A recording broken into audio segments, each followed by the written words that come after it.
بسم اللہ الرحمن الرحیم۔ جو لوگ بظاہر ایمان لائے یا یہودی، نصارہ اور ستارہ پرست ہیں، ان میں سے جو واقعی اللہ اور آخرت پر ایمان لائے گا اور نیک عمل کرے گا، اس کے لیے پروردگار کے یہاں اجر و ثواب ہے اور کوئی حزن و خوف نہیں ہے۔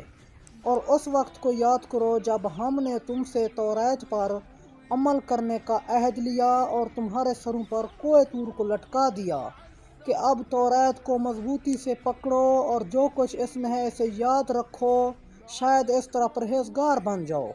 پھر تم لوگوں نے انحراف کیا کہ اگر فضل خدا اور رحمت الہی شامل حال نہ ہوتی تو تم خسارہ والوں میں ہو جاتے۔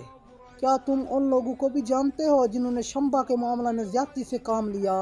تو ہم نے حکم دے دیا کہ اب ذلت کے ساتھ بندر بن جاؤ، اور ہم نے اس جنسی تبدیلی کو دیکھنے والوں اور بعد والوں کے لیے عبرت اور صاحبان تقوی کے لیے نصیحت بنا دیا۔